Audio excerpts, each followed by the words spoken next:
শিব শব্দের অর্থ কি? শিব মানেটা কি? সত্যম শিবম সুন্দরম, এই কথা কত শুনেছেন? সে একটা আধুনিক গান ছিল না, তিনটি মন্ত্র নিয়ে যাদের জীবন, সত্যম শিবম সুন্দরম, আছে না একটা গান? তাহলে সত্যম শিবম সুন্দরম, শিব মানে কি তাহলে? সত্যম মানে তো বুঝলাম ট্রুথ, সত্য মানে ট্রুথ, তাহলে শিব মানেটা কি? কে বললেন দাদা? ওই দেখুন ওইখান থেকে একজন বলেছেন, দেখেছেন সব চুল পেকে গেছে, জ্ঞানের বহুদিনের জ্ঞান সঞ্চয় হয়েছে, সেই জন্য বলতে পেরেছে। শিব শব্দের অর্থ হচ্ছে মঙ্গল, শিবম মানে মঙ্গলম, তার মানে যার নামটাই মঙ্গল তাকে ধ্যান করলে তো মঙ্গল হবেই। শিব শব্দের অর্থ মঙ্গল, এটা সবাই আজকে জেনে রাখুন। আজকে আপনাদের কীর্তন শুনতে আসার এইটাই মানে 1 নম্বর লাভ। যারা এতদিন জানতেন না তারা মুখস্থ করে নেন যে শিব মানে হচ্ছে মঙ্গল, অর্থাৎ মঙ্গলময় কর্ম করতে হবে, মঙ্গলময় চিন্তা করতে হবে, মঙ্গলময় জীবন অতিবাহিত করতে হবে। তা না হলে শিব ঠাকুরকে পুজো করে কিন্তু আপনার কোনো লাভ হবে না।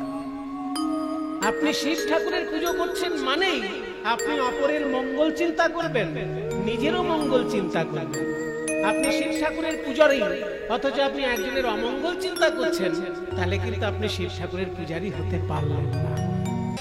আমাদের কাছে তো শিব একজন দেবতা, যিনি অন্যান্য প্রায় সমস্ত দেবতার থেকেই কুৎসিত পোশাক পরিচ্ছদ পরে থাকেন।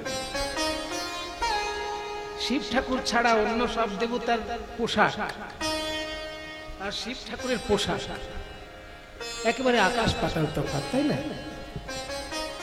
অন্যান্য দেবতার গায়ে কি সুন্দর সোনার গয়না, মোটা মোটা সোনার গয়না দেখা যায়, আর শিব ঠাকুরের গয়নাগুলো কি?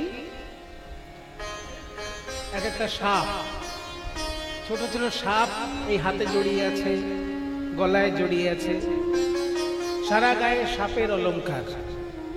আর সাপ ছাড়া আরো যদি কোনো অলংকার থাকে সে আবার আরো ভয়ঙ্কর, হাড়ের মালা। এমনি আমরা হাড় গোড় ভয় পাই, তারপর আবার হাড়ের মালা শিব ঠাকুরের অলংকার। তবে তার মধ্যে কিছু প্রাকৃতিক উপাদান দিয়েও শিবের অলংকার তৈরি হয়েছে, যেমন রুদ্রাক্ষ মালা, সেটাও প্রাকৃতিক, গাছের একটি ফলের বীজ আছে রুদ্রাক্ষ। তাহলে আমরা অন্যান্য দেবতার যে বসন ভূষণ দেখি সেই তুলনায় শিব ঠাকুরের বসন ভূষণ খুবই অন্তত প্রশংসনীয় নয়, কারণ সাপের অলংকার আর হাড়ের অলংকার, তারপর আবার বাঘ ছাল গায়ে। আমরা তো শিব ঠাকুরের যে ধ্যান মন্ত্র পাই তার মধ্যে তো ওইরকমই বর্ণনা আছে।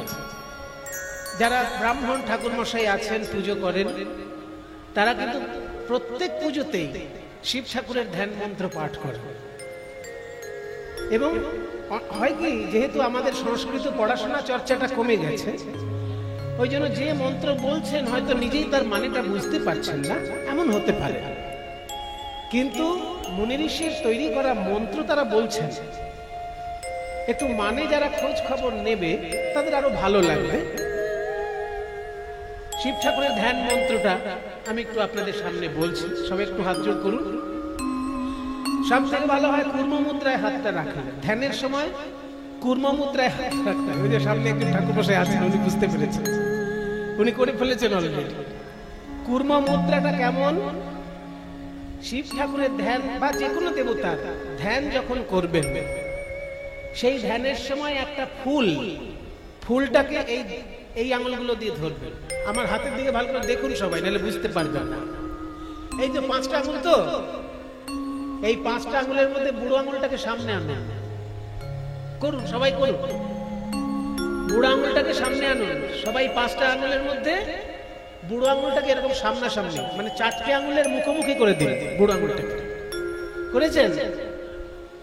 এইবার উপরে যে 4টে আঙুল থাকলো তার মধ্যে মাঝখানের 2টো আঙুলকে নামিয়ে দিন। মাঝখানের 2টো দেখুন আর নামান। হরিণের সিংহের মতন খাড়া হয়ে রইল দুপাশের 2টো আঙুল, আর সামনের মুখটা হরিণের মুখের মতো রইল। ওই জন্য এইটার নাম মৃগশীর্ষ মুদ্রা। মৃগশীর্ষ হরিণের মাথা, মৃগশীর্ষ মানে হরিণের মাথা। এই যে মৃগশীর্ষ মুদ্রা রইল, একটুখানি ঘুরিয়ে দেবেন এরকম, মানে বুড়ো আঙুলটাকে সামনের দিকে করে দেবেন, তাহলে গোল মতো হয়ে যাবে মুখটা। এইবার বাঁদিকের হাতটার মধ্যে একই রকম ভাবে রাখবেন। বাঁদিকের হাতে মাঝখানের আঙুল 2টো মাঝখানে নিয়ে নেবেন, নিয়ে এইভাবে নিয়ে এই 2টো হাত পাশাপাশি করতে হবে। বাঁদিকে কিন্তু মৃগশীর্ষ মুদ্রা করা যাবে না। বাঁদিকের হাতটায় 3টে আঙুল ছাড়া থাকবে, শুধু মাঝের আঙুল 2টো নামবে এইরকম। বাঁদিকের হাতটা ঝামেলা আছে, সবাই ভাবে ঠাকুর মশাইগুলো কিছুই করে না, শুধু অঙ্গং চম করে পয়সা নিয়ে চলে যায়। কিন্তু এত কিছু শিখতে হয় ঠাকুর মশাইদেরকে, নাচও শিখতে হয়। তবে তারা নাচ হিসেবে নাচ শেখে না, নাচের মুদ্রাগুলো শেখে। যার কাছে পুজো শেখে সেই পূজারী ব্রাহ্মণ এগুলো শিখিয়ে দেয়। এই 5টা আঙুলের মধ্যে উপরের মাঝখানে 2টো আঙুল নামিয়ে দিতে হবে, আর 3টে আঙুল ছাড়া থাকবে। বুড়ো আঙুল ছাড়া থাকবে, তর্জনী ছাড়া থাকবে, আর কনিষ্ঠা ছোট আঙুল ছাড়া থাকবে। বাঁদিকের হাতটা এরকম, আর ডান দিকের হাতটা মৃগশীর্ষ মুদ্রা। এই করে 2টো হাতকে একসঙ্গে জুড়ে দিয়ে দেখুন। জুড়ে দেওয়ার পর ডান হাতের বুড়ো আঙুলটা ছেড়ে দিন। ছেড়ে দিলেই দেখবেন এই যে কচ্ছপের মতো দেখতে হয়ে গেল। ওই জন্য এর নাম হচ্ছে কূর্ম মুদ্রা। মানে এটাও এরকম থাকলো, এটাও এরকম থাকলো। যখন জুড়লেন তখন, আগে কেন বললাম না, ফুলটা নেওয়ার জন্য বললাম। প্রথমে মৃগশীর্ষ মুদ্রায় ফুলটা নিয়ে নিতে হবে। যে ফুলটা নিয়ে ধ্যান করবেন সেই ফুলটা এরকম নিয়ে নিতে হবে মৃগশীর্ষ মুদ্রায়। মানে হরিণ ফুল খেয়ে নিল, এইটা ভেবে নিয়ে ফুলটা নিয়ে নিলেন। ফুলটা নিয়ে যখন এই হাতে রাখবেন, ফুলটা ছেড়ে দিলেন, এইবার বুড়ো আঙুলটা সরিয়ে দিলেন, মাঝখানে ফুল থেকে গেল, আর পুরো হাতটাকে কচ্ছপের মতো দেখতে হয়ে গেল। এটার নাম হচ্ছে কূর্ম মুদ্রা। এই কূর্ম মুদ্রা বুকের কাছে রেখে ধ্যান করতে হবে। যে দেবতার পূজা করবেন সেই দেবতার ধ্যান এইরকম ভাবেই করতে হবে। এইবার মন্ত্রটা বলছি। ওম ধ্যায়েৎ নিত্যং মহেশং রজতগিরিনিভং চারুচন্দ্রাবতংশং রত্নাঙ্গলপোজ্জ্বলাঙ্গং परशुमृगवराभीतिहस्तं प्रसन्नं पद्मासीनं समन्तं सुतममरगणैः व्याघ्रकृतिर्वसानं विश्वाद्यं विश्वबीजं निखिलभयहरं पञ्चवक्त्रं त्रिनेत्रम्। ॐ नमः शिवाय, ॐ नमः शिवाय। এই বলার পর ওই ফুলটা নিজের মাথায় রাখতে হবে। ধ্যান করে এই ফুলটা কিন্তু ঠাকুরকে দিয়ে দেওয়া যাবে না, ফুলটা নিজের মাথায় রাখতে হবে। কেন? এই ধ্যান করলাম মানে আমি আমার শরীরের মধ্যে দেবতাকে চিন্তা করে নিলাম। এবার আমার হৃদয় আসনটায় আলো করে বসলেন আমার দেবতা। তারপরে নিজের শরীরের সমস্ত কিছু পূজার উপকরণ মনে করে দেবতাকে নিবেদন করতে হবে। নিজের শরীরের ভেতর যা যা আছে সব দেবতাকে নিবেদন করতে হবে পূজার উপকরণ মনে করে। এতে আত্মসমর্পণ হয়ে গেল। তারপরে আবার ফুলটা নিতে হবে, ওই যে মাথায় রাখা ছিল ওই ফুলটাকে আবার ওই একই কায়দায় তুলে নিয়ে আবার ওই রকম ভাবে কচ্ছপের মতন হাতটাকে করে আবার ওইখানে হৃদয়ে ধরে আর একবার ধ্যান মন্ত্রটা বলতে হবে। এবার তালে বলি ওম ওম নমঃ শিবায়। ওম একটু কষে ওম নমঃ শিবায়, ওম নমঃ শিবায়, ওম নমঃ শিবায়, ওম নমঃ শিবায়, ওম নমঃ শিবায়, ওম নমঃ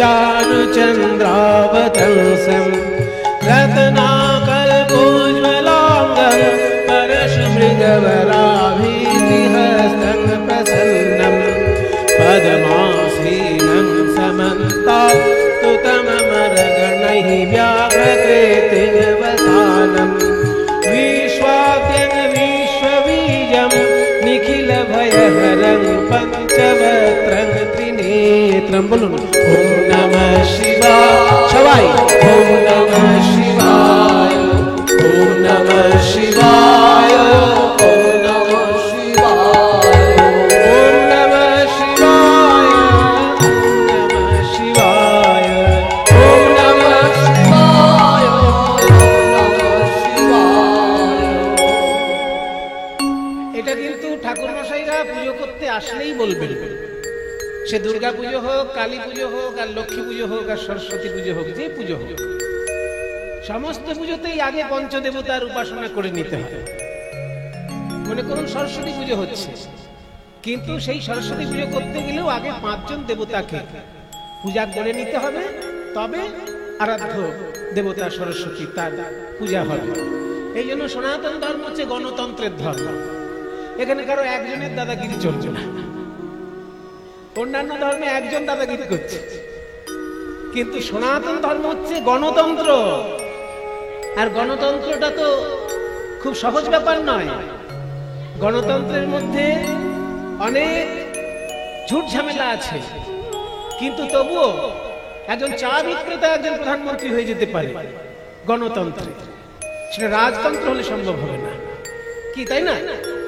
চা বিক্রেতা প্রধানমন্ত্রী হতে পারে কিনা, সেটা গণতন্ত্রেই সম্ভব। রাজতন্ত্রে কোনোদিন একজন চা বিক্রেতা এসে সিংহাসনে বসে যাবে, এ অসম্ভব। কিন্তু গণতন্ত্রে হতে পারে একজন চা বিক্রেতা একজন প্রধানমন্ত্রী, একজন ফুচকাওয়ালা মুখ্যমন্ত্রী হয়ে যেতে পারে। হয়তো ফুচকা বিক্রি করছে, কিন্তু এমন ভাবে ভোটে জিতলো মুখ্যমন্ত্রী হয়ে যেতেই পারে। এর নাম গণতন্ত্র। তা সনাতন ধর্মে কিন্তু উপাসনার মধ্যেই গণতন্ত্র রয়েছে। কারণ সপ্ত ঋষিকে না ডেকে আপনি প্রাণায়াম করতে পারবেন না। প্রাণায়াম করতে গেলে আগে সপ্ত ঋষিকে আপনাকে ডাকতে হবে, অথচ ঋষিদের সঙ্গে প্রাণায়ামের সম্পর্ক কম। প্রাণায়ামের সম্পর্কটা যোগীদের সঙ্গে সম্পর্ক বেশি। যোগীরা প্রাণায়ামকে উৎসাহিত করেছেন, ঋষিরা কিন্তু খুব বেশি প্রাণায়ামকে উৎসাহিত করেন। কিন্তু তবুও প্রাণায়াম করতে গেলে আগে সপ্ত ঋষিকে স্মরণ করতে হবে, তবে আপনি প্রাণায়াম করবেন। তার মানে গণতন্ত্র। একজন ঋষিকে ডাকলে হচ্ছে না, সপ্ত ঋষি 7 জনই গুরুত্বপূর্ণ। তেমনি যে কোনো পুজো করতে গেলে পঞ্চদেবতা আগে উপাসনা করতে হয়, 5 জনই গুরুত্বপূর্ণ। আপনার এই হাতের 5খানা আঙুল, আপনি একটাকে একেবারে তেল ঘি মাখিয়ে খুব সুন্দর করে দিলেন, আর 4টি ফালতু মানে কিছুই তার যত্ন করলেন না, তাহলে কি হাতটা ঠিক থাকবে? হাতে যদি 5টা আঙুল থাকে, 5টা আঙুলকেই সমান ভাবে আপনি একটার শুধু নখ কাটলেন আর 4টের নখ কাটলেন না, তাহলে অবস্থাটা কি হবে? অভদ্র দেখাবে কিনা? ভদ্র দেখাতে গেলে আপনার 5টা আঙুলেরই নখ কাটতে হবে। ঠিক তেমনি গণতন্ত্র হচ্ছে সনাতন ধর্ম। সারা পৃথিবীর লোক অবাক হয়ে যায় এই সব তত্ত্ব কথা শুনলে। আর অন্যান্য ধর্মে আপনি দেখবেন শুধু একজনের দাদাগিরি, কিন্তু সনাতন ধর্ম হচ্ছে গণতন্ত্র। কারণ 5 জন এখানে সমানভাবে সম্মান পাচ্ছে, এবং সেই 5 জন দেবতার মধ্যে একজন মহিলাও আছে। অন্যান্য ধর্মে আপনি দেখবেন মহিলা খুব একটা উপাস্য নয়, তাই না?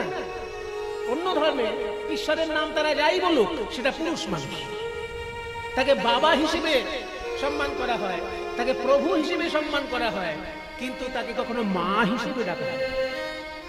ইসলাম ধর্মে আল্লাহকে কেউ কোনোদিন মা বলবে? তাকে প্রভু বলতে পারে। মালিক ইয়াউমিদ্দিন, মানে অন্তিম দিনের বিচারের তিনি মালিক। তাহলে মালিক শব্দের অর্থ হচ্ছে প্রভু, তাহলে তাকে প্রভু বলে ডাকা যাবে। ইসলাম ধর্মে ঈশ্বরকে প্রভু বলে ডাকা হয়, মা বলে ডাকা হয় না, বাবা বলেও ডাকা হয়। আর খ্রিস্টান ধর্মে ঈশ্বরকে বাবা বলে ডাকা হয়। গড ফাদার ইন হেভেন বলা হয় না? খ্রিস্টান ধর্মে দেখবেন যখন উপাসনা করে তারা গড বলে ফাদার ইন হেভেন এই বলে তারা উপাসনা করে। খ্রিস্টান ধর্ম যারা মানে, তাহলে খ্রিস্টান ধর্মে গডকে বাবা হিসেবে দেখা হচ্ছে, ইসলাম ধর্মে আল্লাহকে প্রভু হিসেবে দেখা হচ্ছে।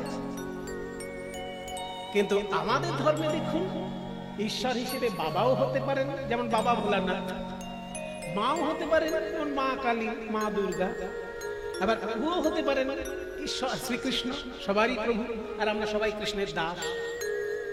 তার মানে সমস্ত স্বরূপই এই সনাতন ধর্মে আপনি পাবেন। আপনি কোন পথে তাকে ডাকবেন সেটা আপনার রুচির উপরে এবং আপনার শারীরিক ক্ষমতার উপরে নির্ভর করছে। আপনার যেটা রুচি সম্মত মনে হবে আপনি সেই পথেই ডাকতে পারেন, ফল একই পাবেন, কম বেশি ফলের ব্যাপার না। এই হচ্ছে সনাতন ধর্মের গণতন্ত্র, যেখানে যে কোনো দেবতা পুজো করতে গেলে 5 জন দেবতাকে আগে পুজো করতে হবে, এবং সেই 5 জনের মধ্যে একজন নারীও আছে, তার নাম দুর্গা। 5 জন দেবতা যে পুজো করতে হয়, পুজো করতে বসে সেই 5 জন কে কে? সবার আগে কে? হ্যাঁ, ওনাকে পুজো না করলে উনি অভিমান করবেন। সবার আগে গণেশ, সবার আগে গণেশ। কেন না ওর মাথা কেটে গিয়ে হাতির মাথা বসেছিল, সেই জন্য অভিমান করেছিল, মাথায় যদি হাতির মাথা যদি থাকে আমায় তো কেউ মানবে না। তখন সব দেবতা মিলে ঠিক করলো যে তোমার পুজোই আগে হবে। তাহলে গণেশ আগে হচ্ছে। গণেশের পর কে? সূর্য। সূর্য ছাড়া যে যেখানে যতই লাফালাফি করুক জীবন শেষ। এক্ষুনি যদি সূর্য নিভে যায় আপনারা বেঁচে থাকতে পারবেন? সে খ্রিস্টান হোক, মুসলমান হোক, হিন্দু হোক, বৌদ্ধ হোক, কে বেঁচে থাকবে সূর্য ছাড়া? বেঁচে থাকতে গেলে তো অক্সিজেন চাই, আর অক্সিজেনটা তৈরি হচ্ছে কোথায়? গাছের পাতায়। কিভাবে তৈরি হচ্ছে? সূর্যের আলো এসে পড়ছে বলে। হ্যাঁ, সালোক সংশ্লেষ বলে, ফটোসিনথেসিস। তাহলে সূর্যের আলো এসে গাছের পাতায় পড়ছে, তাই অক্সিজেন তৈরি হচ্ছে, আর সেই অক্সিজেন নিয়ে আমরা বেঁচে আছি। তাহলে সূর্য ছাড়া হিন্দুও বাঁচবে না, খ্রিস্টানও বাঁচবে না, মুসলমানও বাঁচবে না, বৌদ্ধ, শিখ কেউ বাঁচবে না। ওই জন্য গণেশের পরেই সূর্যের উপাসনা। সূর্যের পরে কে? হ্যাঁ, বিষ্ণু। বিষ্ণু নারায়ণ। কেন না সূর্যেরই রূপ হচ্ছে নারায়ণ। সূর্য যখন নারায়ণ সকলের হৃদয়ের মধ্যে প্রবেশ করেছেন, তখন তাকে বিষ্ণু রূপে উপাসনা করা হচ্ছে। কারণ বিষ ধাতুর অর্থ হচ্ছে প্রবেশকারী। বিষ্ণু শব্দের অর্থ প্রবেশকারী। তিনি সকলের হৃদয়ে প্রবিষ্ট আছেন, প্রবিষ্ট রয়েছেন নারায়ণ রূপে। ওই জন্য তৃতীয় পুজোটা নারায়ণের। তাহলে প্রথমে হলো গণেশ, তারপর দীনেশ, তারপর হচ্ছে রমেশ। হ্যাঁ, এগুলো এক সব এস এস এস দিয়ে বলা যায় আর কি। গণেশ, দীনেশ, রমেশ, তারপরে কি আছে? মহাদেব। মহাদেবের নাম হচ্ছে উমেশ। উমা মানে দুর্গা, আর উমার স্বামী যেহেতু শিব ঠাকুর, ওই জন্য শিবের এক নাম উমেশ। তাহলে দীনেশ, গণেশ, রমেশ, উমেশ, আর লাস্টে কি আছে? মা দুর্গা। দুর্গাকে বলা হয় উমা। ওই জন্য পঞ্চদেবতার নাম সহজে মুখস্থ রাখতে গেলে এইভাবে বলতে হয়: গণেশ, দীনেশ, রমেশ, উমেশ, উমা। ছোট্টর মধ্যে হয়ে যাবে 5 জন দেবতার নাম: গণেশ, দীনেশ, রমেশ, উমেশ, উমা। 5 জন দেবতার নাম সংক্ষেপে, মানে অনুপ্রাস অলংকার যুক্ত শব্দ হয়ে গেল। অনুপ্রাস অলংকার হয়ে গেল না? গণেশ, দীনেশ, রমেশ, উমেশ, উমা। উমা লাস্টে উমেশ আর উমা এই দুটো সন্ধি করে ও চলে এলো। তাহলে গণেশ, দীনেশ, রমেশ, উমেশ, উমা, এই হচ্ছে পঞ্চদেবতা। তাহলে গণতন্ত্র হচ্ছে পরিষ্কার গণতন্ত্র। এমন নয় যে মেয়ে মানুষকে বাদ দিয়ে শুধু পুরুষ মানুষের গণতন্ত্র চলছে, তা নয়। দেবতার মধ্যেও যে গণতন্ত্র, সেখানেও রয়েছে একজন নারী, দুর্গা। তাহলে শিব ঠাকুরকে যে পুজো করা হচ্ছে, এই শিব ঠাকুরের ধ্যান যেটা বললাম তার মানেটা একটু বলে দিই, কারণ পুজো করতে গেলে তো আর মানে বলার সুযোগ থাকে না। ওই কীর্তনের আসলে মানে বলার সুযোগ থাকে। ওম ধ্যায়ে নিত্যম মানে নিত্য ধ্যান করা উচিত। ধ্যায়ে মানে ধ্যান করা উচিত। নিত্যম মানে রোজ। নিত্য ধ্যান করা উচিত, পার্মানেন্টলি। ধ্যায়ে নিত্যম মহেশম, মহেশ মানে শিব ঠাকুর। ধ্যায়ে নিত্যং মহেশম। তারপর কি? রজত গিরি নিভম। রজত মানে রূপ, গিরি মানে পর্বত, নিভম মানে মতন, রূপর পর্বতের মতন। শিব ঠাকুর যখন সারা গায়ে সাদা ছাই মেখে বসে আছেন, দেখে মনে হচ্ছে যেন রূপর একটা পর্বত। ধ্যায়ে নিত্যং মহেশম রজত গিরি নিভম। তারপর চারু চন্দ্রাবতংশম।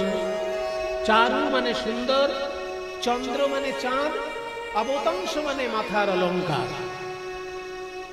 তাহলে সুন্দর একটি চাঁদ, অলংকার যাহার, মাথায় অলংকার হিসেবে তার এক টুকরো চাঁদ রয়েছে। ধ্যায়ে নিত্যং মহেশং রজত গিরি নিভং চারু চন্দ্রাবতংশম। এবার রত্নাকল্পোজ্জ্বলাঙ্গম। রত্নের আকল্পের মতো দেখতে তার উজ্জ্বল অঙ্গ। মানে শিব ঠাকুরের অঙ্গটি এত সুন্দর, দেখে মনে হচ্ছে যেন একটা রত্নের উজ্জ্বল আয়না। আয়নার সামনে যেমন নিজেকে দেখা যায়, আয়না এত উজ্জ্বল, তেমনি শিব ঠাকুর যেন একটা রত্নের আয়না, এত উজ্জ্বল তার অঙ্গ। রত্নাকল্পোজ্জ্বলাঙ্গম পরশু মৃগবরাভীতি হস্তং প্রসন্নম। তার চারটি হাতে চারটি জিনিস রয়েছে। কি কি? পরশু মৃগ বর অভীতি। চারটে হাতে চার রকমের বিষয়। কি কি? পরশু, পরশু মানে এক রকমের অস্ত্র, কুঠার, কুঠারকে পরশু বলা হয়। পরশু মানে কুঠার। মৃগ, ওই যে বললাম মৃগশীর্ষ, মৃগশীর্ষ মুদ্রা। এই যে হাতটাকে এরকম করে দিলেই হরিণের মাথার মতো দেখতে হবে। শিব ঠাকুরের চারটে হাতের মধ্যে একটা হাত এরকম থাকে, মৃগশীর্ষ মুদ্রা। পরশু মৃগ বর, বর আর একটা হাতে হচ্ছে বর মুদ্রা, মানে আঙুলগুলো সোজা করে সমান হাতটা, বর মুদ্রা বলে একে। যা চাইবে তাই পাবে, বর দিলাম। ওই বর দেওয়ার জন্য সবসময় হাতটি তার এরকম সোজা রয়েছে। পরশু মৃগ বরাভীতি। অভীতি, বর, বর মুদ্রা হচ্ছে এই চারটি আঙুল, তার মধ্যে অনামিকার গোড়ায় বুড়ো আঙুলটা থাকবে, এটা হচ্ছে বর মুদ্রা।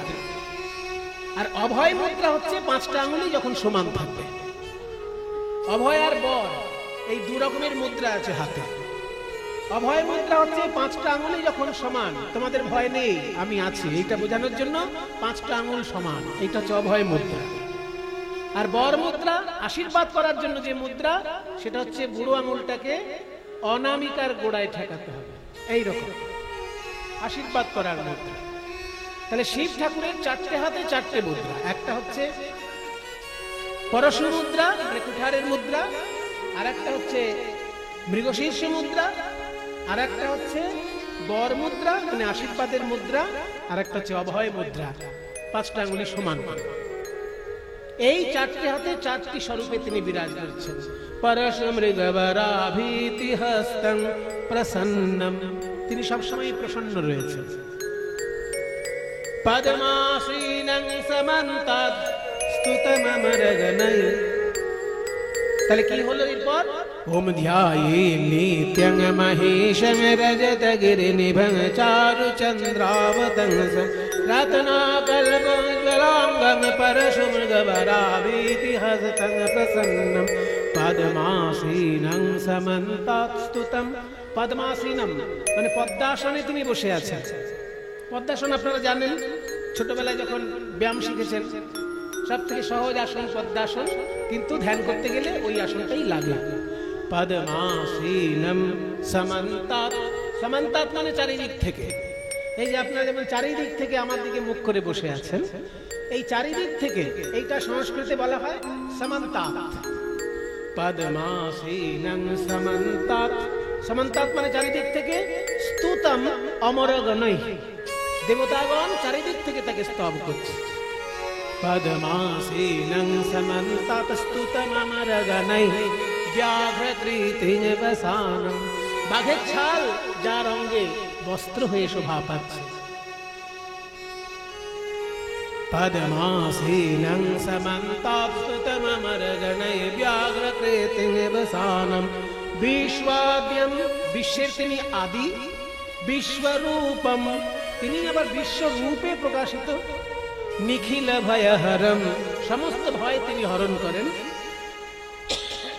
পঞ্চবক্ত্রম, পাঁচটি তার মুখ, চারদিকে চারটে আর উপরের দিকে একটা। চারদিকে চারটে মুখ আছে আর উপরের দিকে একটা, এমন নয় যে এরকম পাঁচখানা মুখ সাইডে সব, তা না, চারদিকে চারখানা মুখ আর উপরের দিকে একটা মুখ। পঞ্চবক্ত্রম ত্রিনেত্রম, আর প্রতি মাথায় তিনটে করে তার নয়ন রয়েছে। এই যে শিব ঠাকুরের ধ্যান আমরা দেখলাম, সেখানে পরিষ্কার বলেই দিল যে সাদা রজতগিরি নিভম, মানে পর্বত একেবারে যেন রূপোর পর্বতের মতো দেখতে। ছাই মেঘে তিনি এমন ভাবে বসে আছেন যে রূপোর পর্বতের মতো দেখতে লাগছে। আবার তার বস্ত্র হিসেবে বলা হলো বাঘের ছাল। তাহলে এই যে বাঘের ছাল, এই যে তার হাড়ের মালা, সাপের মালা, কিন্তু তার নামের মানেটা যদি আপনারা জানেন তাহলে দেখবেন ওই রূপের দিকে, ওই বস্ত্রালঙ্কারের দিকে আপনাদের নয়ন যাবে না। হ্যাঁ, আমরা যখন পূজা করি, শিব ঠাকুরের মূর্তি পূজা খুব কম করি। যেটা আমরা করি সেটা হচ্ছে শিবলিঙ্গ পূজা। কিন্তু এই লিঙ্গ পূজাটা আমরা কেন করি, এইটা আমাদের একটু সংক্ষেপে জেনে নেওয়া দরকার। কারণ যারা শাস্ত্র খুব বেশি পড়াশোনা করেন না আর যারা বিধর্মী, এই দুই প্রকৃতির লোক এই শিবলিঙ্গ পূজাটাকে নিয়ে অনেক সময় রসিকতা, নিন্দা, বিদ্রুপ এইসবগুলো করে। আসলে তাদের জ্ঞানের অভাব, সেটা একটু আর বলার অপেক্ষা রাখে না। যে কোনো ধর্মে যখন কিছু উপাসনার জায়গায় রাখা হচ্ছে, জানতে হবে তার কোনো আধ্যাত্মিক অর্থ আছে। তা নাহলে শুধু ছেলে খেলার জন্য কেউ অন্তত উপাসনার বিষয়ে করে তোলে না কোনো জিনিস। তবে আমাদের কাছে সবসময় সব বিষয়টা পরিষ্কার থাকে না। লিঙ্গ শব্দের অর্থটা, অনেক জিনিস আমাদের কাছে শব্দটাই পরিষ্কার নয়, সেই জন্য আমরা বুঝি না। আমরা লিঙ্গ শব্দের যেটা মানে বুঝি সেটা কিন্তু আসল মানে নয়। একটা সাধারণ মানুষকে যদি জিজ্ঞাসা করা হয় যে লিঙ্গ মানে কি, সঙ্গে সঙ্গে সে উত্তর দেবে যে পুরুষের জননেন্দ্রিয়। এইটা তো সহজ উত্তর, যে পুরুষ মানুষের জননেন্দ্রিয় হচ্ছে লিঙ্গ। এটা যে কোনো লোক উত্তর দেবে, বা উত্তর দেবার সময় একটু মুচকি হাসি হাসবে, ভালো কথা। কিন্তু সে আসল মানেটাই জানলো না। লিঙ্গ শব্দের অর্থ হচ্ছে চিহ্ন, এইটা জেনে রাখো। পুংলিঙ্গ আর স্ত্রীলিঙ্গ। তাহলে স্ত্রীর ক্ষেত্রে আমরা লিঙ্গ শব্দটা কেন বলি? ক্লীবলিঙ্গ, সেক্ষেত্রে লিঙ্গ শব্দটা কেন বলছি? লিঙ্গ মানে যদি শুধু পুরুষের জননেন্দ্রিয় হয়, পুংলিঙ্গ, স্ত্রীলিঙ্গ, ক্লীবলিঙ্গ, তার মানে লিঙ্গ কি? চিহ্ন। যে চিহ্নটা দ্বারা অন্য বিষয় থেকে তাকে আমি আলাদা করছি, সেই চিহ্নটার নাম হচ্ছে লিঙ্গ। আমি যখনই অন্য বিষয় থেকে ঈশ্বরকে আলাদা করছি, অমনি সেটা ঈশ্বর লিঙ্গ হলো। বিশ্বের ঈশ্বর পদার্থ আর জড় পদার্থ। ঈশ্বর পদার্থ মানে সচ্চিদানন্দ বিগ্রহ, আর ঈশ্বর ছাড়া অন্য যা কিছু আছে সেগুলো জড় পদার্থ। ঈশ্বর হচ্ছে চৈতন্য পদার্থ, আর ঈশ্বর ছাড়া যা কিছু আছে সেগুলো জড় পদার্থ। যখন জড় পদার্থের মধ্যে ঈশ্বর পদার্থের সংস্পর্শ ঘটে, তখন জড় পদার্থও চৈতন্যময় হয়ে যায়। যেমন আমার দেহটা হচ্ছে জড় পদার্থ, কিন্তু দেহের মধ্যে একটুখানি আত্মা আছে। ঈশ্বর পদার্থ হচ্ছে আত্মা, সেটা যখনই দেহের সঙ্গে যুক্ত হয়ে গেল, অমনি আমি একটা জ্যান্ত মানুষ। আর যেই আমার দেহ থেকে ঈশ্বর পদার্থটা বাদ চলে যাবে, অমনি আমি একটা পচা গলা মরদেহ হয়ে যাব। মুসলমান খ্রিস্টান হলে তার স্থান হবে কবরে, আর হিন্দু হলে তার স্থান হবে চিতায়। তাহলে যতক্ষণ আমাদের শরীরটার মধ্যে ঈশ্বর পদার্থ খেলা করছে, ততক্ষণ পর্যন্ত আমার শরীরটা চৈতন্যময় রয়েছে, অর্থাৎ ঈশ্বরের চিহ্ন মানে লিঙ্গ। যতক্ষণ আমার ভিতরে আছে ততক্ষণ আমি সজীব, না থাকলে আমি নির্জীব। ওই জন্য আমরা কিন্তু শিবলিঙ্গ পূজা করি, অর্থাৎ জড় পদার্থ থেকে ঈশ্বর পদার্থ আলাদা বোঝানোর জন্য ঈশ্বর লিঙ্গ বা শিবলিঙ্গ পূজা করা হচ্ছে। এই জন্য লিঙ্গ মানে চিহ্ন, এইটাকে আগে আমাদের বোঝা দরকার। কিন্তু আর এক ধাপ এগিয়ে বলা হচ্ছে যে শিব ঠাকুরেরই লিঙ্গ কেন পুজো করা হচ্ছে? তাহলে বিষ্ণুর ক্ষেত্রে কেন বিষ্ণু লিঙ্গ পুজো করা হচ্ছে না, বা অন্যান্য দেবতার ক্ষেত্রে সেটা করা হচ্ছে না? শিব ঠাকুর অনাবৃত অবস্থায় সৃষ্টি তত্ত্ব প্রকাশ করেছেন, সেই জন্য তার লিঙ্গ উপাসনা করা হচ্ছে। সৃষ্টি যেখানে হয় সেখানে কোনো আবরণ চলে না। কিছু মায়েরা মনে করবেন না, একটু তত্ত্ব কথা আলোচনা করছি তো, মায়েরা যেন কিছু মনে করবেন না। যারা আছেন আমাকে সন্তান জ্ঞানে সবাই এখন দেখবেন, আমিও যে কদিন এখানে নারী আছে সবাইকে মাতৃজ্ঞানই দিচ্ছি। যখন কোথাও সৃষ্টি তত্ত্ব খেলা করে সেখানে আবরণ চলে না। মনে করুন একটি মেয়ে গর্ভবতী হয়েছে, সেই মেয়েটির বাচ্চা হবে। এবার বাচ্চা হবার সময় যখন ডাক্তারের কাছে গেল, হয় ন্যাচারাল হবে তা নাহলে সিজারিয়ান হবে। প্রসব তো দুটোই পথ, হয় ন্যাচারালি হবে তা নাহলে সিজারিয়ান হবে। ন্যাচারালি হোক আর সিজারিয়ানই হোক, সেখানে কোনো আবরণ চলে কি? সৃষ্টি তত্ত্বের ক্ষেত্রে কখনোই আবরণ চলে না। আপনার জন্ম ন্যাচারালি হোক আর আপনার জন্ম সিজারিয়ান হোক, যেভাবেই হোক, যখন জন্মটি আপনার হয়েছে তখন কিন্তু সরাসরি অনাবৃত অবস্থায় আপনি প্রকাশিত হয়েছে। ঠিক তেমনি ভগবানের চিহ্ন, ভগবান শিব ঠাকুর যেহেতু অনাবৃত সত্য প্রকাশ করতে সবসময় ভালোবাসেন, এবং সৃষ্টি তত্ত্বটা মানুষের কাছে যদি উন্মুক্ত না থাকে মানুষও সৃষ্টি তত্ত্ব উপলব্ধি করতে পারবে না। ওই জন্য শিব ঠাকুরের অন্য অঙ্গ বাদ দিয়ে তার সৃষ্টির জায়গাটিকেই উপাসনার অঙ্গীভূত করা হয়েছে। যখন ব্রহ্মা আর বিষ্ণুর মধ্যে কে বড় কে ছোট, এটা নিয়ে একটা দ্বন্দ্ব তৈরি হয়েছিল, যে ব্রহ্মা বড় না বিষ্ণু বড়। এইটা চিন্তা করে তারা শিবের কাছে গিয়ে বলে যে তুমি ঠিক করে দাও আমাদের মধ্যে কে বড়। তখন শিব ঠাকুর বললেন যে তোমরা দুজনই গভীরভাবে ধ্যানে ডোবো, তারপরে তাকাও।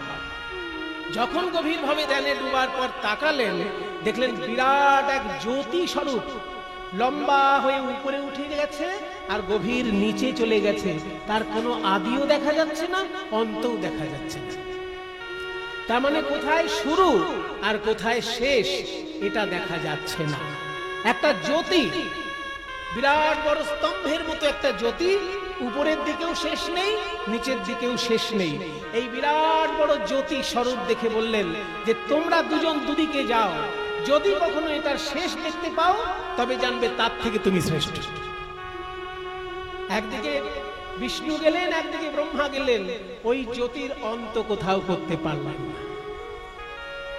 সেই জন্য শিব ঠাকুর ওই দীর্ঘ এক লম্বা জ্যোতির্লিঙ্গ রূপে প্রকাশিত হয়েছিলেন বলে সর্বত্র তার লিঙ্গ পূজা করা হয়। এটা আসলে জ্যোতির্লিঙ্গ। অত বড় জ্যোতির্লিঙ্গ আমরা পুজো করতে পারি না, তাই তার সংক্ষিপ্ত রূপ পাষাণময় বা মৃত্তিকাময় আমরা শিব পূজা করে থাকি। কোথাও শিব মাটি দিয়েও শিবলিঙ্গ পুজো করা হয়। যেখানে যেখানে বাড়ি গৃহ প্রতিষ্ঠা হয়, গৃহপ্রবেশ হয় বা কোনো শান্তি কর্ম হয়, সেখানে দেখবেন মাটির শিবলিঙ্গ তৈরি করে পুজো করা হয়। তাহলে আমরা যেটা তৈরি করছি সেটা তো জ্যোতির্লিঙ্গ নয়, কিন্তু জ্যোতির্লিঙ্গের বিকল্প তৈরি করে আমরা পূজা করছি।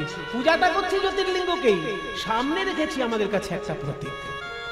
সেই প্রতীকটা আমাদের পাথরেরও হতে পারে, সেই প্রতীকটা স্ফটিকেরও হতে পারে, সেই প্রতীকটা সোনা, রূপ, পিতল এবং মাটি, যে কোনো কিছু দিয়ে হতে পারে।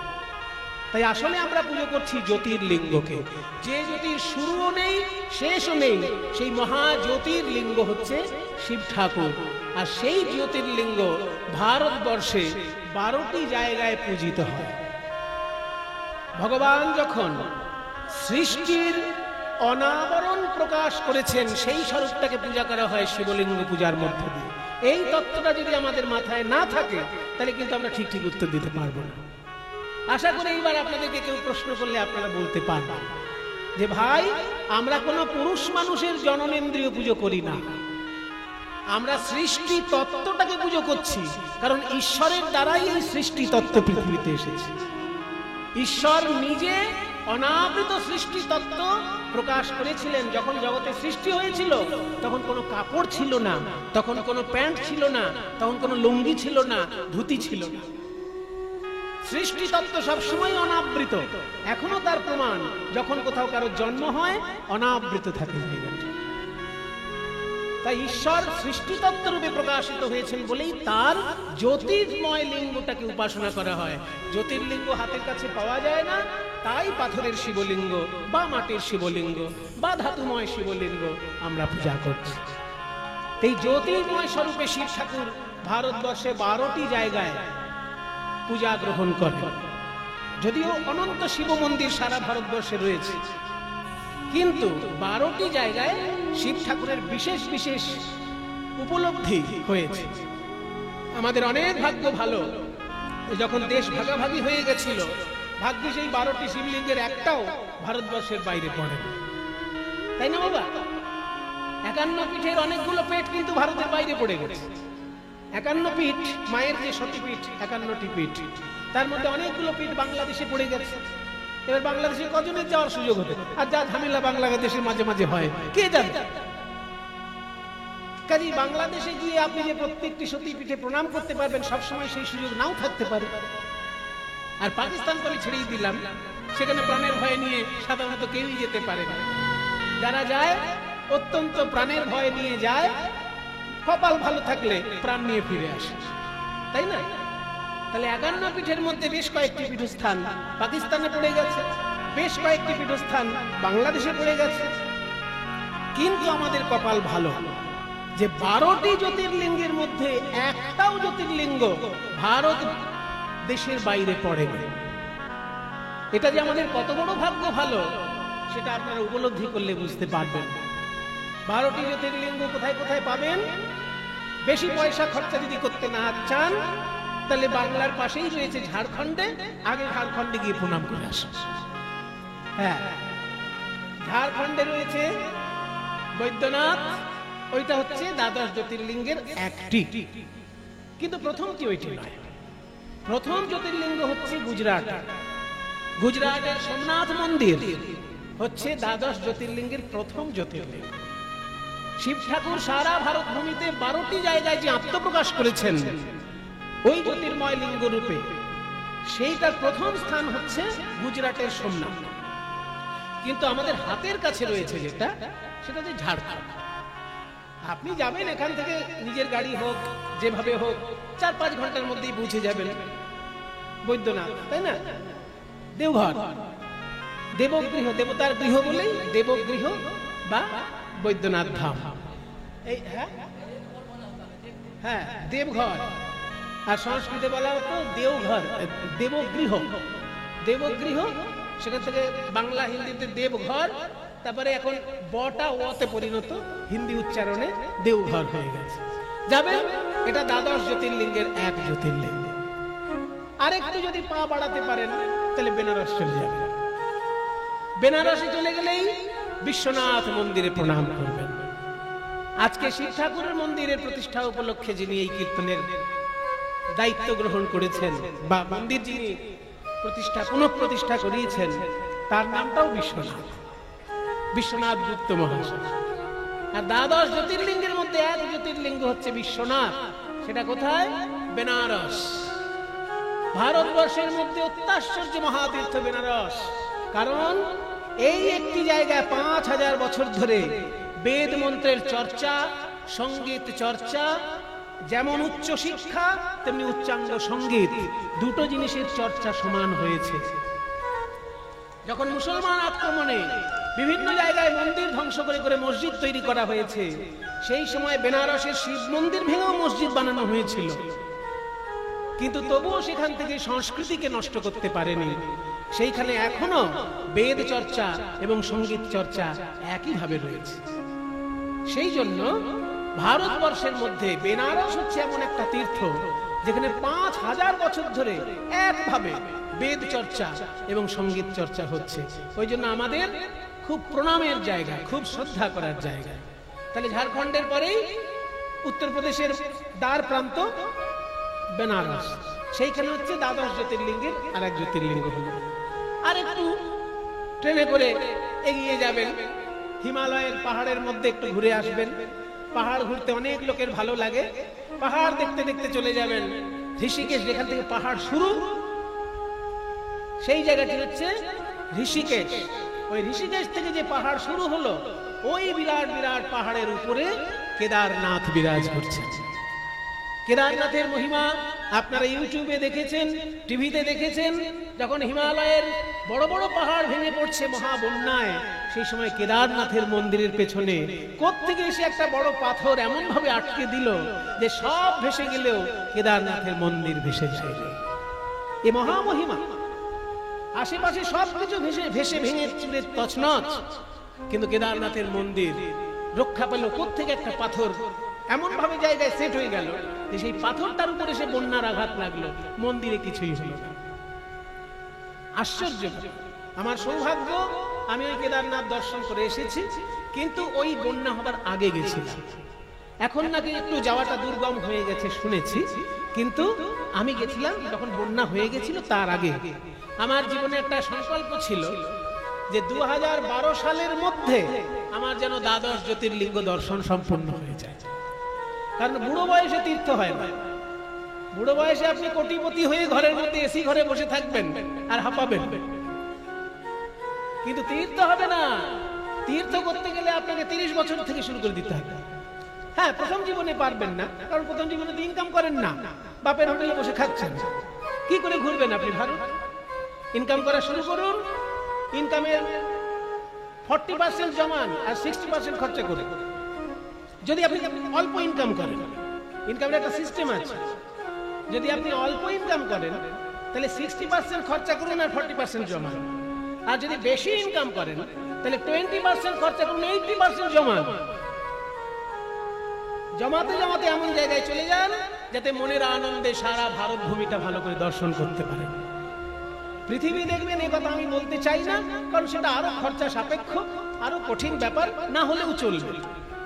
কিন্তু ভারতের দ্বাদশ জ্যোতির্লিঙ্গ আর 51 পীঠের যে কটা পীঠ ভারতে আছে, 4 ধাম, এগুলো অন্তত জীবনে কমপ্লিট করে রাখা উচিত।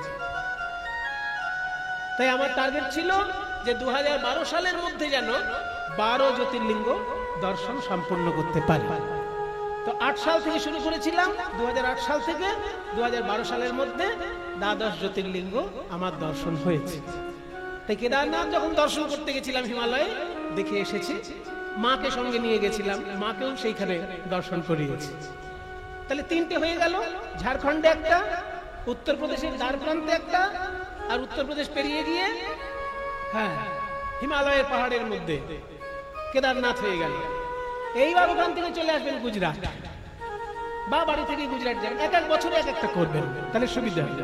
আপনি 12 বছর টার্গেট রাখুন যে 12টা বছরে আমি 12 জ্যোতির্লিঙ্গ সম্পূর্ণ করব। এটা করলেও দেখবেন 12 বছরের আগেই হয়ে যাবে। কারণ আপনি যখনই বেনারসে যাবেন, যাবার পথে তো আপনি দেওঘরে প্রণামটা সেরে যেতে পারেন, তাহলে একবারে দুটো হয়ে গেল। এই জন্য বলছি 12 বছর আগেই হয়ে যাবে, টার্গেটটা রাখুন। তা গুজরাটে গেলে আপনি 2টো জ্যোতির্লিঙ্গ দর্শন করতে পারবেন। একটা হচ্ছে যেটা বললাম দ্বাদশ জ্যোতির্লিঙ্গের প্রথম জ্যোতির্লিঙ্গ সোমনাথ মন্দির, এবং এই সোমনাথ মন্দির একেবারে সমুদ্রের ধারে, খুব সুন্দর দেখতে। আগে যে পুরনো সোমনাথ মন্দির ছিল সেটা তো ভেঙে চুরে দিয়েছিল সুলতান মাহমুদ। হ্যাঁ, গজনির সুলতান মাহমুদ গজনি থেকে এসে লুণ্ঠন করার জন্য ভারতের তখন মন্দিরে এত সোনা গয়না থাকতো যে মন্দিরটাকে লুট করার জন্য এসেছিল কোথাকার গজনি। মানে আফগানিস্তান পেরিয়ে ইরান পেরিয়ে ইরানের শেষ মাথায় গজনি, সেই জায়গা থেকে ঘোড়া টোড়া নিয়ে এসেছে লুণ্ঠন করার জন্য। এতখানি তারা লুটেরা। তো সেই গজনির সুলতান সেখান থেকে এসেছিলেন সোমনাথ মন্দিরে, 17 বার লুট করেছে, তবু শেষ করতে পারে। আর শেষবারে যাওয়ার সময় মন্দিরটা ভেঙে দিয়ে গেছে। সেই ভাঙা মন্দিরটি এখনো রাখা আছে, দর্শন করা যায় ভাঙা মন্দিরটি। তার পাশে ভারত সরকার বিরাট বড় মন্দির তৈরি করে দিয়েছে, সোমনাথের মন্দির, আপনারা দর্শন করবেন। খুব সুন্দর সোমনাথ মন্দির, হ্যাঁ, নয়ন আভিরাম দৃশ্য সমুদ্রের ধারে একদম, গুজরাট। আর ওই গুজরাটেই আরেকটি জায়গা আছে, নাগেশ্বর মন্দির। গুজরাটেই নাগেশ্বর, তাহলে দুটো জ্যোতির্লিঙ্গ গুজরাটে হয়ে গেল। এইবার চলে আসবেন ভারতের মাঝখানে, মধ্যপ্রদেশ। মধ্যপ্রদেশে পাবেন দুটো জ্যোতির্লিঙ্গ, একটা হচ্ছে মহাকালেশ্বর আর একটা হচ্ছে ওঙ্কারেশ্বর। ওঙ্কারেশ্বর মন্দিরটা নর্মদা নদীর একদম মাঝখানে, মানে নর্মদা নদীটা বয়ে যাচ্ছে, নদীর মাঝখানে একটা পাহাড়, সেই পাহাড়টার মাথায় ওঙ্কারেশ্বরের শিব মন্দির। ভালো লাগবে, আপনার দর্শন করতে ভালো লাগবে। নর্মদা নদীর একদম মাঝখানে শিব ঠাকুরের মন্দির ওঙ্কারেশ্বর। আর যেটা মহাকালেশ্বর, সেইখানে একটা দর্শনীয় বিষয় আছে, চিতাভস্য দিয়ে আরতি হয় ভোর 4টের সময়। এটা কিন্তু অন্য জায়গায় অত গুরুত্বপূর্ণ নয়, ওই মহাকালেশ্বরে খুব গুরুত্বপূর্ণ। চিতাভস্য দিয়ে আরতি হয় ওখানে ভোর 4টের সময়, মহাকালেশ্বর। এই দুটো মধ্যপ্রদেশে গেল। এইবার চলে আসবেন মহারাষ্ট্র। মহারাষ্ট্রের 3টে জ্যোতির্লিঙ্গ আছে, ত্র্যম্বকেশ্বর আছেন, ভীমাশঙ্কর আছেন, আর কৃষ্ণেশ্বর আছে। যারা জ্যোতির্লিঙ্গ দেখতে ভালোবাসে না, অনেক লোকই আছে যারা ধর্ম কর্ম ভালোবাসে না কিন্তু ঘুরতে ভালোবাসে, সেই সব লোকের উদ্দেশ্যে বলছি, যখন অজন্তা ইলোরা বেড়াতে যাবেন, ওইখানে কৃষ্ণেশ্বর মহাদেবের মন্দিরটাকে একটু প্রণাম করে চলে আসবেন, ফ্রিতে আপনি পেয়ে গেলেন পুণ্য। কারণ আপনি তো মন্দির দেখতে যাননি, আপনি বেড়াতে গেছেন অজন্তা ইলোরা, কিন্তু ওখানে আছেই যখন, একটু দেখে প্রণামটা সেরে নেবেন, বিনা পয়সায় পুণ্য পেয়ে গেলেন। আবার অজন্তা ইলোরার কাছেই কৃষ্ণেশ্বর মহাদেব মন্দির রয়েছে, ওই দ্বাদশ জ্যোতির্লিঙ্গের একটি। তাহলে 3টে জ্যোতির্লিঙ্গ হলো মহারাষ্ট্র, ওই জন্য মহারাষ্ট্রে এত শিব ভক্ত। 3টে জ্যোতির্লিঙ্গ, আর কোন স্টেটের মধ্যে 3টে জ্যোতির্লিঙ্গ আপনি পাবেন। বলতে গেলে কি, মহারাষ্ট্রে জ্যোতির্লিঙ্গ 5খানা আছে। এই যে বৈদ্যনাথ ঝাড়খণ্ডে, এটা ছাড়াও আরেকটা বৈদ্যনাথ মহারাষ্ট্রে আছে। ওই যে বললাম নাগেশ্বর গুজরাটে, ওই আরেকটি নাগেশ্বর মহারাষ্ট্র আছে। আমি যখন দর্শনে বেরিয়েছিলাম, মহারাষ্ট্রের 5টি জ্যোতির্লিঙ্গই দর্শন করেছি। কোনটা আসল কোনটা নকল অত আমার বোঝার দরকার কি, শুনতে পেলেই প্রণাম করব। কেন না, কোনো না কোনো মহাপুরুষ তো ওখানে গেছেন, তার চরণ ধুলিটা তো আমার মাথায় থাকবে। এইটা হচ্ছে লক্ষ্য। বেশি যুক্তি তর্কের জালে যাবেন না, তাহলে জীবনটা খালি খালি পার হয়ে যাবে, আনন্দ পাবেন না। আনন্দ পেতে গেলে শুনলেই প্রণাম করবেন, তাহলেই আনন্দ পাবেন। তাহলে মহারাষ্ট্রের 5টি জ্যোতির্লিঙ্গের মধ্যে 3টি প্রধান, একটা হচ্ছে বললাম ভীমাশঙ্কর, একটা হচ্ছে ত্র্যম্বকেশ্বর, আর একটা হচ্ছে কৃষ্ণেশ্বর। এইবার আপনি ভারতের দক্ষিণ দিকে চলে যান। দক্ষিণ দিকে গেলে অন্ধ্রপ্রদেশে একটা জ্যোতির্লিঙ্গ আছে, তার নাম মল্লিকার্জুন। পাহাড়ি অঞ্চল, উপরের দিকে মন্দির, মল্লিকার্জুন শিব ঠাকুরের নাম। ওইখানে শিব ঠাকুরের রয়েছে 51 পীঠের এক পীঠও আবার ওইখানে। ওখানে আবার 51 পীঠের এক পীঠও আপনার দর্শন হয়ে যাবে। ওখানে মাতা ভ্রামরী 51 পীঠের মধ্যে এক পীঠ, ওইখানেই যেখানে শিব ঠাকুর, তার পাশেই 51 পীঠের এক পীঠ মায়ের মন্দির, ওইখানে প্রণাম করবেন। তাহলে একই সঙ্গে দ্বাদশ জ্যোতির্লিঙ্গের এক লিঙ্গ প্রণাম হলো, 51 পীঠের এক পীঠও প্রণাম হয়ে গেল। আর ওইখানে শিব ঠাকুরের মহিমা হচ্ছে, উনি সব সময় সঙ্গীত ভালোবাসেন। ওখানে সব সময় কোনো না কোনো রাগ চর্চা হচ্ছে, কোনো না কোনো রাগের চর্চা ওখানে চলছে, কারণ সঙ্গীতময় শিব ঠাকুরের উপাসনা ওই মল্লিকার্জুন। এইবার আরো দক্ষিণ দিকে যান, আরো দক্ষিণ দিকে যান, তামিলনাড়ু পেয়ে যান। তামিলনাড়ুতে হচ্ছে শেষ জ্যোতির্লিঙ্গ রামেশ্বরম। তামিলনাড়ু, যেখান থেকে রামচন্দ্র শ্রীলঙ্কায় যাওয়ার জন্য সেতু বানিয়েছিলেন, ওই জায়গাটি হচ্ছে রামেশ্বরম শিব মন্দির। এবং আশ্চর্য ব্যাপার, এই রামেশ্বরম কিন্তু একসঙ্গে বৈষ্ণব এবং শৈব তীর্থ। কারণ রামেশ্বরের শিবের মাথায় যদি কেউ গঙ্গা জল ঢালতে পারে, আপনারা যাবার সময় এখান থেকে গঙ্গা জল নিয়ে যাবেন, আর যদি নিয়ে যেতে না পারেন ওখানে গঙ্গা জল বিক্রি হয়, কিনে নেবেন, গঙ্গা জল বিক্রি হয় ওখানে। গঙ্গা জল যদি রামেশ্বরের শিবের মাথায় কেউ ঢালতে পারে, শাস্ত্রে বলা হয়েছে ওটা বিষ্ণুর পাদপদ্মেও গঙ্গা জল দেওয়ার সমতুল্য হয়ে যায়। কারণ সারা ভারতবর্ষে বিষ্ণুর 4টি সেবা প্রধান, এক জায়গায় অন্ন সেবা, এক জায়গায় বস্ত্র সেবা, এক জায়গায় জল সেবা, আর এক জায়গায় তুলসী সেবা। বিষ্ণু অন্ন সেবার জন্য বিখ্যাত হচ্ছে পুরীধাম, বস্ত্র সেবার জন্য বিখ্যাত হচ্ছে দ্বারকাধীশ, আর জল সেবার জন্য কিন্তু রামেশ্বর। এটা মজার ব্যাপার, বিষ্ণু উপাসনার অঙ্গ, কিন্তু বিষ্ণু মূর্তিতে পুজো করা হচ্ছে না, শিবলিঙ্গে জল ঢাললেই বিষ্ণু উপাসনা হয়ে যাচ্ছে। বিষ্ণুর উদ্দেশ্যে 4টি সেবা প্রধান, অন্ন জল বস্ত্র তুলসী।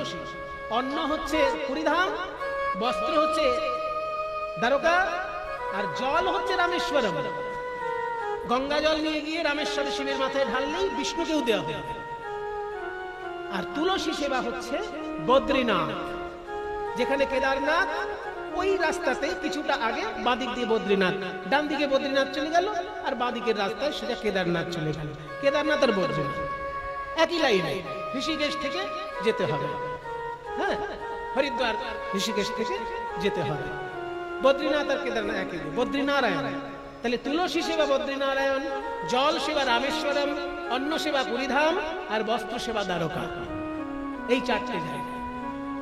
দ্বাদশ জ্যোতির্লিঙ্গের মধ্যে শেষ যেটা বললাম রামেশ্বরম, সেটাও কিন্তু একটা মানে শিবলিঙ্গ হলেও সেটা কিন্তু বিষ্ণুর পূজার একই রকমের পুণ্য সেখানে লাভ হয়। আপনি শিব পূজা করলেও সেখানে বিষ্ণু সেবার পুণ্য লাভ করলেন। তাহলে দেখুন, দ্বাদশ জ্যোতির্লিঙ্গ হলো তো সম্পূর্ণ। প্রথমত হচ্ছে আমাদের দিক দিয়ে হিসেবে বেড়াতে যাওয়ার সুবিধের জন্য ঝাড়খণ্ড বৈদ্যনাথ 1 নম্বর, বিশ্বনাথ 2 নম্বর, কেদারনাথ হিমালয়ে 3 নম্বর, তারপর গুজরাটে সোমনাথ আর নাগেশ্বর, কটা হলো? 5টা হলো। আর মধ্যপ্রদেশে 2টো, মহাকালেশ্বর আর ওঙ্কারেশ্বর। মহারাষ্ট্রে 3টে, ত্র্যম্বকেশ্বর, ভীমাশঙ্কর আর কৃষ্ণেশ্বর। হ্যাঁ হ্যাঁ, 10টা হলো।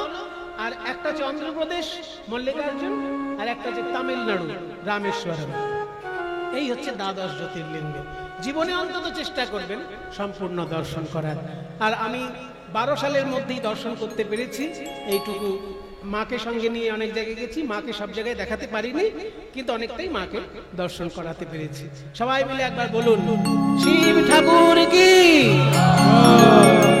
নমঃ পার্বতী পদে হর হর মহাদেব। আমি বলবো নমঃ পার্বতী পদে, আর আপনারা বলবেন হর হর মহাদেব। 3বার বলুন। ও নমঃ পার্বতী পদে হর হর মহাদেব। জোরে বলুন, শক্তি লাভ হবে। ওম নমঃ পার্বতী পদে হর হর মহাদেব। ওম নমঃ পার্বতী পদে হর হর মহাদেব। তাহলে সবাই মিলে আমরা শিব ঠাকুরকে প্রণাম করব। কেন না, শিব শব্দের অর্থই মঙ্গল। ভগবান মঙ্গলময়, তিনি আমার মঙ্গল করবেন, আমার আশেপাশে সবার মঙ্গল করবেন। তার উপাসনা করে জগতের মঙ্গল চিন্তা করব। আজকে মহাপ্রভুর ভাবটি কি না, পূর্বলীলা চিন্তা করে তিনি প্রাণনাথ প্রাণনাথ বলে কেঁদে কেঁদে মাটিতে গড়াচ্ছেন। কাঁদে আর রজনী পোহায় পোহায় গো, কাঁদিয়া রজনী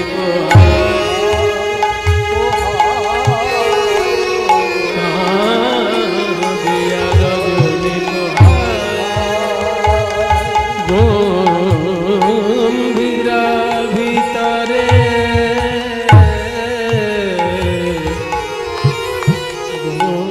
গম্ভীরা ভিতরে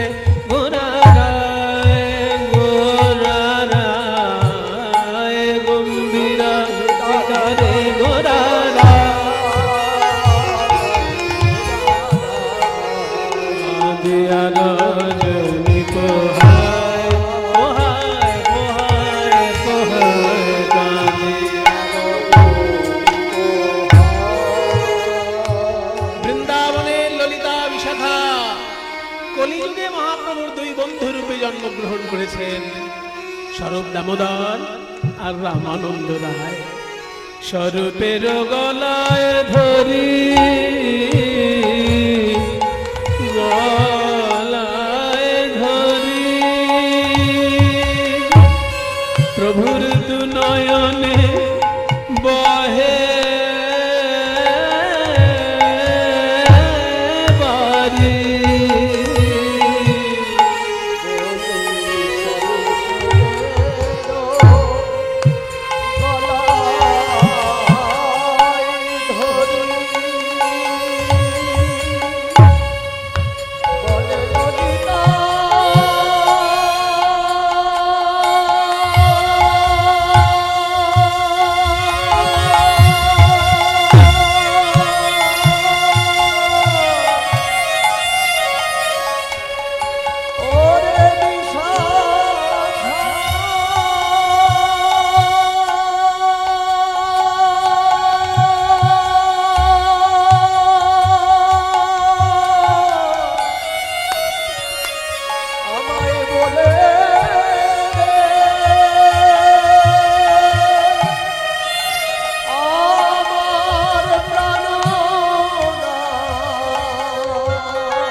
স্বরূপের কণ্ঠ ধরি কহে বচন বলে কোথা মোর প্রাণনাথ কহ হে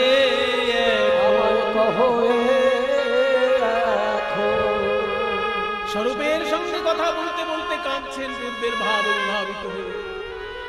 এমন সময় একটা সাধারণ লোক প্রতিদিন যা করে আজকেও তাই করছে। সমুদ্রে স্নান করে জগন্নাথের মন্দিরে প্রণাম করে বাড়িতে গিয়ে দুটো খাবার খেয়ে কাজে চলে যায়। অতি সাধারণ একটা লোক, কিন্তু যখন সমুদ্রে স্নান করে জগন্নাথ মন্দির পর্যন্ত যায়, এই 2 কিলোমিটার রাস্তা কারোর সঙ্গে কিন্তু কথা বলে না, কৃষ্ণ নাম করতে করতে যায়। জানে 24 ঘন্টার মধ্যে আমি কাজে ব্যস্ত হয়ে যাব, ঠাকুরের নাম করার সময় পাবো না। তাই সমুদ্র স্নান আর জগন্নাথের মন্দিরে প্রণাম, এই 2 কিলোমিটার রাস্তায় এই সময় আমি কাউকে দেব না, আমি শুধু ঠাকুরের নাম করব। তাই কৃষ্ণ নাম করতে করতে যখন যাচ্ছে সাধারণ লোক, ওই রাস্তার ধারেই মহাপ্রভু যে মন্দিরে বাস করতেন সেই মন্দির রাধাকান্ত মঠ বা গম্ভীরা মঠ। কৃষ্ণ নাম আজকে একটু উচ্চৈঃস্বরে হয়ে গেছে ওই সাধারণ লোকটির, আর তাই শুনে মহাপ্রভু ঘর থেকে বেরিয়ে এলেন। উন্মাদের প্রায় গোরা ছুটি ছুটি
সাধারণ লোক কৃষ্ণ নাম করছে, আর মহাপ্রভু যেহেতু দুর্বলীলার ভাবে ভাবিত, উন্মাদের মতো ছুটতে ছুটতে এসে তার চরণে আছাড় খেয়ে পড়েছে। আর সাধারণ লোকটি কেঁদে উঠে বলছে, প্রভু আমাকে ছেড়ে দিন, আমাকে ছেড়ে দিন প্রভু, আমি কোনো ভক্ত নই, খুব সাধারণ লোক, বেশি শাস্ত্র আমি জানি না, শুধু জানি জগন্নাথ হচ্ছেন স্বয়ং কৃষ্ণ, আর লোকে বলে আপনি সেই কৃষ্ণের কলিযুগের অবতার, আপনি যদি আমার পায়ে পড়েন আমার যে নরকেও জায়গা হবে না প্রভু। গৌরসুন্দর বলছেন, না ভাই, তুমি যখন কৃষ্ণ নাম করছো তুমি আমাকে বলে দিতে পারবে আমার কৃষ্ণ কোথায়? জানো যদি আমায় বলে দাও,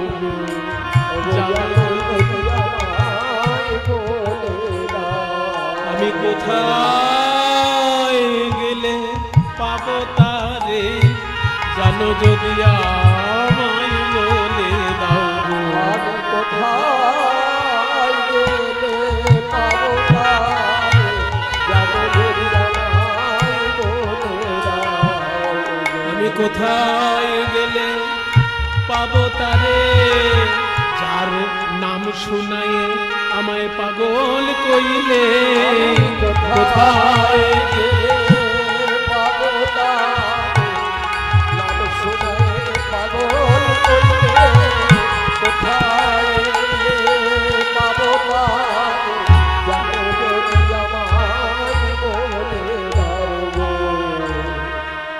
মহাপ্রভু আজকে সাধারণ লোকটার পায়ে হাত দিয়ে কেন কাঁদছে কেউ বুঝতে পারছে না। শেষকালে বাসুদেব ঘোষকে সবাই ধরে, বাসুদেব তুমি একটু বলে দাও। বাসুদেব বলছে, দাঁড়াও একটু ভেবে নি, ভেবে নি একটু।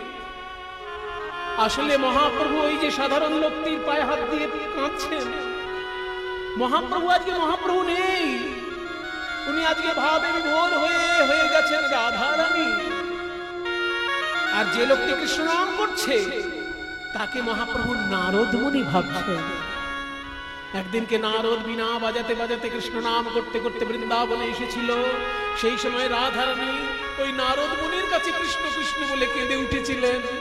তাই দেখে নারদ মুনি রাধা কৃষ্ণের মিলন ঘটানোর জন্য প্রভাস তীর্থে কৃষ্ণকে দিয়ে যজ্ঞ করিয়েছিলেন, আর সেই যজ্ঞে রাধা কৃষ্ণের মিলন হয়েছিল। আজকে সেই লীলা মহাপ্রভুর হৃদয় উদয় হয়েছে, তাই ওই সাধারণ লোকটিকে নারদ মুনি মনে করে মহাপ্রভু আজকে কাঁদছেন। এত বলি গোরা চাঁদের লোরে নয়ান ভাসে, আজ প্রভাস পড়ল মনে, কহে বাসু প্রভাস পড়ল মনে, কহে বাসু ঘোষে রে প্রভাস পড়ল।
চলুন সবাই মিলে একবার বৃন্দাবনে যাই। वन्दे नन्द व्रजस्त्रीणाम् आदरेणमभिषेकशः दासामरि ददो पुनाति भुवनया वन्दे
কিন্তু আজকের বৃন্দাবন আনন্দময় নয়, আজকের বৃন্দাবন বিরহময়। শত বছর ধরে রাধারানী কাঁদছেন আর শুধু আশায় বুক বেঁধে আছেন। বলছেন এখনো তখনো করি দিবস গোয়ায়ন, দিবস দিবস করি মাসা, মাসা মাসা করি বরিখ। বছর চলে যাচ্ছে, মাসা মাসা করি বরিখ গোয়ায়ন, ছোড়নো জীবন কি আশা। কিন্তু তবু প্রাণনাথের আশা তো ছাড়া যায় না। নিশ্চয়ই কোনো না কোনো দিন আমার কৃষ্ণ আসবে, সেই আশায় বুক বেঁধে রাধারানী কাঁদছে। কাছে কৃষ্ণ নেই, তাই কৃষ্ণের কাছে কিছু বলার ইচ্ছা হয়েছে রাধারানীর। নিজে হাতে শ্রীকৃষ্ণের চিত্র অঙ্কন করে সেই চিত্রের কাছে দুঃখ নিবেদন করছে। নরম মাটির উপরে ছোট্ট একটা পাথরের টুকরো দিয়ে কৃষ্ণের ছবি আঁকছে। পদাবলী বলছে, কৃষ্ণ কৃষ্ণ বলে কাঁদে বাহু তুলি বলে, বধূ গেল কোথা। মৃত্তিকায় উপরে মূরতি আঁকিয়া তার শনে কহে কথা। বড় দুঠুকি তার আরে কিবা কৃষ্ণ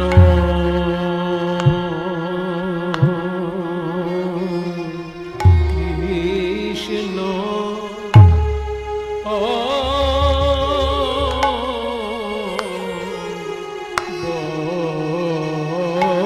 বলে, কৃষ্ণ বলে কাঁদে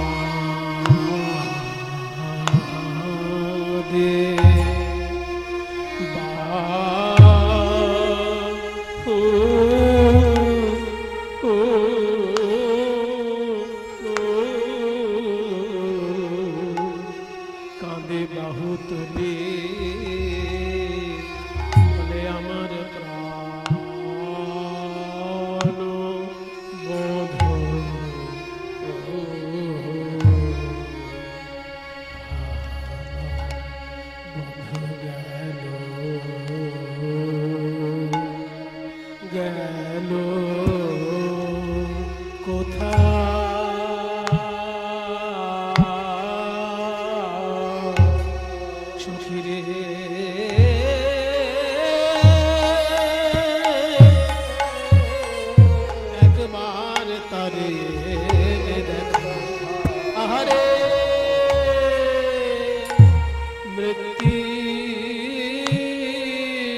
সুরতিয়া কিয়া ধনী আমার তার